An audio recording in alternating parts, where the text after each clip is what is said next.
let's see. I think he was on an interview because if you remember John Jones, I'm not sure if you know this, but John Jones tweeted recently at UFC because UFC posted something on their Twitter saying, does a win at UFC 226 earn at DC_MMA GOAT status? And then John Jones replied to the UFC saying, what have you done for me lately? Let's just be real and stop asking this question. And then after that, he goes, if he's in the conversation, does that make me the motherfucking man?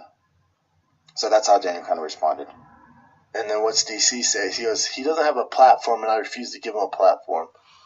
He's a nobody. He's been suspended again. He's mirrored in controversy for drug abuse. Your issues are tied to steroids, performance enhancers. You don't get a platform when you're like that. It's like me glorifying Lance Armstrong. Jones won the fight, but hey, since USADA has gotten involved with the UFC, he only fought one time. He's had four fights scheduled, so he fought once, OSP, and he fought me, but the second one was no contest. The Owens fight was the only time he fought, and there was no controversy surrounding it. So I'm pretty sure there was some dirty stuff going on. That's why the test results were all jacked up in December.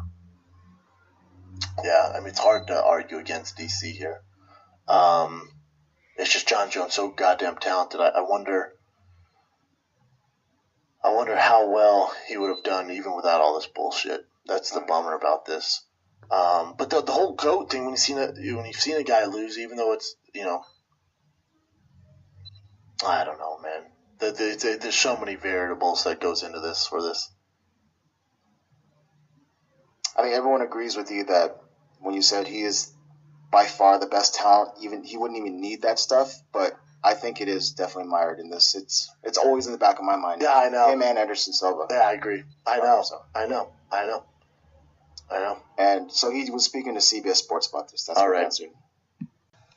Shout out to Below the Belt, Chin, and Brendan Schaub. Huge fan. Please subscribe. Listen,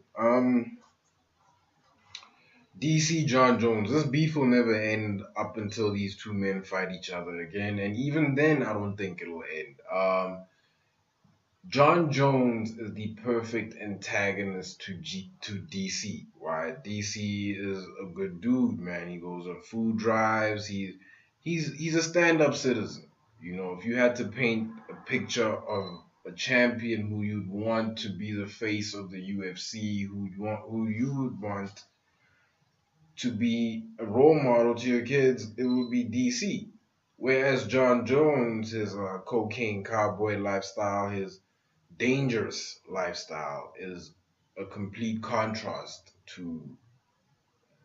It's a complete 180 to Daniel Cormier's lifestyle, Daniel Cormier's morals, Daniel Cormier's actions, right? So on that basis alone, there's bound to be friction. And on that basis too, these two people were bound to attract each other in this format, right?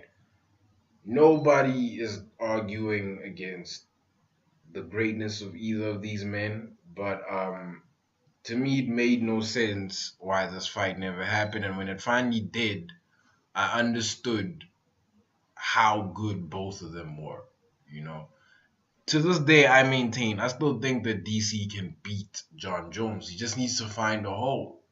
And, aside from John Jones finishing DC, I still think he can beat him, man. Let's not act like John Jones didn't test positive for Tyranobol.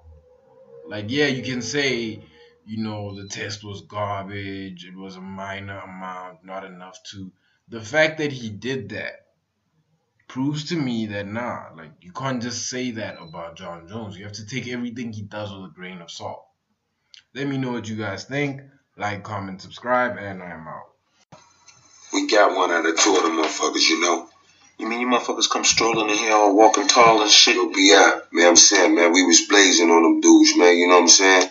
Just got in the heat, man. We was blazing, though. It was like... All right, relax.